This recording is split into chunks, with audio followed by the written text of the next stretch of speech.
அன்பான நேயர்களே, நாம் இடைவேளைக்கு முன்பாக உள்நாக்கு சதை வளர்ச்சியை கட்டுப்படுத்துவதற்காக வில்வத்தை கொண்டு ஒரு அற்புதமான மருத்துவ குறிப்பு ஒன்றை பார்த்தோம். இப்பொழுது சிறு குழந்தைகளுக்கு ஏற்படுகின்ற நோய்க்கான மருத்துவத்தை பார்க்க போகின்றோம். அன்பான நேயர்களே, சொறி, சிரங்கு போன்ற நோய்களுக்கு தீர்வதற்கான ஒரு அற்புதமான மருத்துவ குறிப்பை பார்க்க போகின்றோம். பொதுவாக குழந்தைகள் வளரும் பருவத்தில் தெருவில் இறங்கி மணலில் விளையாடுவதை விரும்புவார்கள். அதோடு மட்டும் அல்லாமல் அவர்கள் வயது ஒத்த குழந்தைகளோடு விளையாடுவதை மிகவும் விரும்பி ரசிப்பார்கள். அது குழந்தை பருவம். ஆகையால் மணல்களில் வீடு கட்டுதல், மணலில் அவர்கள் கோலி விளையாடுதல் போன்ற சிறு சிறு விளையாட்டுகள் விளையாடுவார்கள். இதனால் அவர்களுக்கு மணலில் தங்கியுள்ள கிருமிகள், கை இடுக்குகள், விரல் இடுக்குகள் இவைகளில் சென்று உணவு உண்ணும் போது அவை வயிற்றுப்பகுதிக்கு சென்று மலச்சிக்கலும் வயிற்று கிருமிகளும் ஏற்படுத்தப்படும். இதன் மூலம் அவர்களுக்கு தோலில் சிரங்கு தன்மை ஏற்பட்டு சிறு சிறு கொப்பளங்கள் விரல் இடுக்குகளிலும் விரல்களிலும் ஏற்பட்டு அவை சிறு சிறு குப்பளங்கள் உடைந்தவுடன் அதிலிருந்து வருகின்ற நச்சு நீர் நமச்சலையும் சொறி, திணைவு, அரிப்பு இவைகளை ஏற்படுத்தும். இதனால் குழந்தைகளுக்கு உடலெங்கும் சொறி சிரங்கு ஏற்பட்டு மிகவும் பாதிக்கப்படுவார்கள். தூக்கமின்மை, ஒரே அழுகை, ஒரு வகையான புண், துர்நாற்றம் இவையெல்லாம் ஏற்படும். அன்பான நேயர்களே, இந்த நோய் ஏற்படுவதற்கான காரணங்கள் பார்த்தோம். இதற்கான அறிகுறிகள்: கை கால்களில் சிறு சிறு கொப்பளங்கள், விரல் இடுக்குகளில் முத்து போல் தொடர்ந்து கொப்பளங்கள் தொடை இடுக்குகளில் ஏற்படும், நகம் பகுதி பாதிக்கப்படும், குழந்தைகள் சொரிந்தவுடன் அரிப்பும் தினவும் அதிகரிக்கும், மற்ற குழந்தைகளுக்கும் பரவும். இது குடிநீர் மூலமாகவும் பரவுகின்றன. அன்பான நேயர்களே, முற்றிலும் தடுப்பதற்கான சில எளிய வழிமுறைகளை தெரிந்து கொள்ளலாம். குழந்தைகள் தெருவில் மணலில் விளையாடியவுடன் வீட்டிற்கு வந்தால் சிறிது மஞ்சள் பொடியை நீரில் கரைத்து குழந்தைகளை கை கழுவ கூற வேண்டும். மேலும் தூய்மையான வேப்பிலை போன்ற கரைசலை வைத்துக்கொண்டு குழந்தைகள் கை கழுவி வந்தால் அதில் இருக்கக்கூடிய கசப்பு சுவை கிருமிகளை கொல்லும். மேலும் நகங்கள் தூய்மையாக வெட்டிவிட்டு விரல் நகங்களை ஒழுங்கற்ற முறையில் இல்லாமல் ஒழுங்கான முறையில் வளர்த்து பராமரிக்க வேண்டும். கடுமையான வெயில் காலம், குளிர்காலங்களில் சிறிது வேப்பிலை சாறு, மஞ்சள் பொடி மாலை வேளையில் நீரில் கலந்து இருமுறை குழந்தைகளை குளிப்பாட்டி வரலாம். இவையெல்லாம் செய்து வர வேண்டும். மேலும் உணவுகளை தூய்மையாக தர வேண்டும். அதோடு மட்டும் அல்லாமல் காய்ச்சிய குடிநீர் பயன்படுத்தி வந்தால் இந்த நோயிலிருந்து பாதுகாத்து கொள்ளலாம். இதையும் தாண்டி குழந்தைகளுக்கு இந்த நோய் ஏற்பட்டுவிடும்.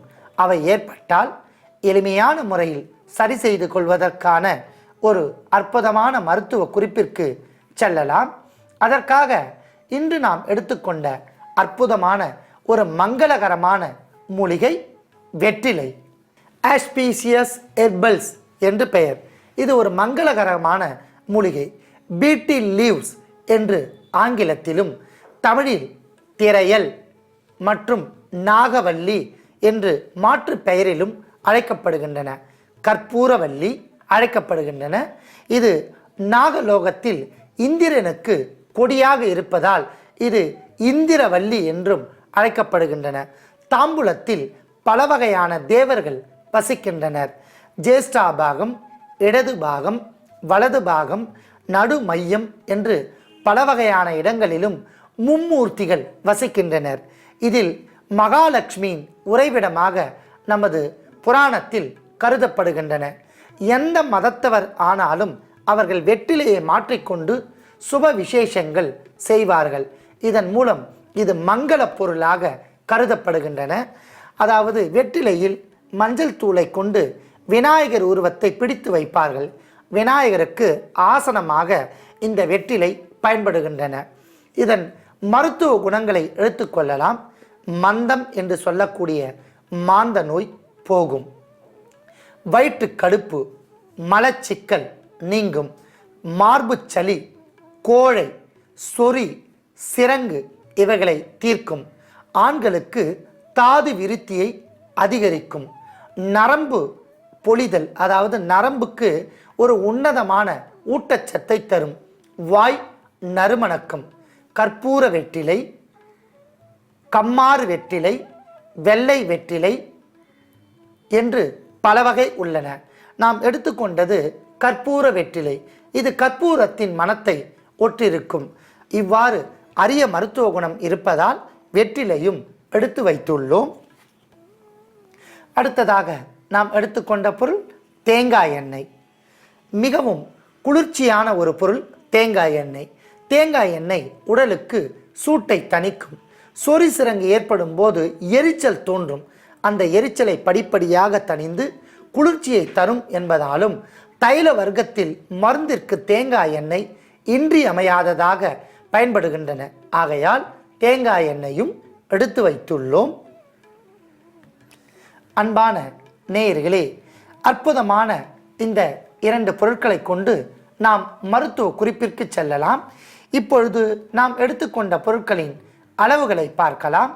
தேங்காய் எண்ணெய் 100 மில்லி, வெற்றிலை எண்ணிக்கையில் 5, தைலமாக காய்ச்சப் போகின்றோம்.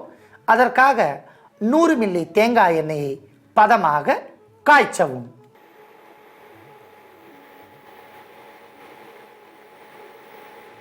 மிதமான சூட்டில் தேங்காய் எண்ணெய் காய்ந்து கொண்டிருக்கும் போதே நாம் எண்ணிக்கையில் 5 வெற்றிலையை சிறிது சிறிதாக கிள்ளி அதில் சேர்க்கலாம்.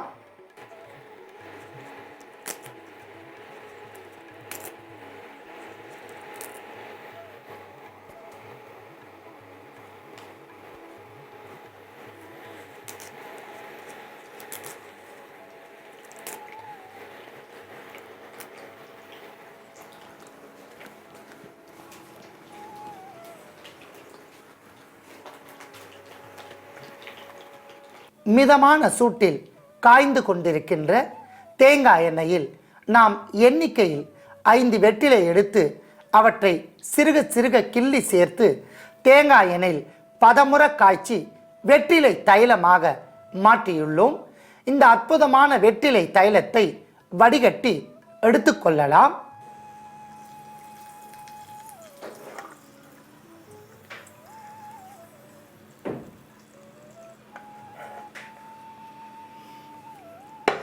அதி அற்புதமான இந்த வெற்றிலை தைலத்தை நன்றாக குளிர ஆற வைத்து எடுத்துக்கொள்ளவும். குழந்தைகளுக்கு ஏற்படுகின்ற சொறி, சிரங்கு போன்ற நோய்களுக்கு நன்றாக மாலை வேளையில் சிறிது சேக்காய், வேப்பிலை, மஞ்சள் தூள் இவைகளை நீரில் கரைத்து அவற்றை நன்றாக அந்த நீரை கொண்டு கைகளை சுத்தமாக கழுவிவிட்டு உலர்ந்த துணியினால் கையை நன்றாக துடைத்து குழந்தைகள் படுக்கும்போது இந்த தைலத்தை ஆற வைத்து குழந்தைகள் பாதிக்கப்பட்ட இடங்களில் எல்லாம் இந்த தைலத்தை தடவி வந்தால் குழந்தைகள் இரவு வேளையில் எரிச்சல் தன்மை இல்லாமலும் அந்த கொப்பளங்கள் உடைந்து அதில் வருகின்ற அந்த விஷநீர் மற்ற இடங்களில் பட்டால் அந்த கொப்பளங்கள் உருவாகாமலும் இது தடுத்துவிடும். மேலும் குளிர்ச்சியான சூழ்நிலையை ஏற்படுத்தும். இதன் மூலம் குழந்தைகள் நிம்மதியாக தூங்குவார்கள். மேற்கொண்டு நோய் பரவாமல் தடுத்து வெகு விரைவாக சிரங்குத்தன்மை ஆறிவிடும். அன்பான நேயர்களே, எளிமையான முறையில் நாம் தயாரித்த இந்த வெற்றிலை தைலத்தை நோய் உடையவர்கள் பயன்படுத்தி நோயின்றி வாழ வேண்டுகிறேன்.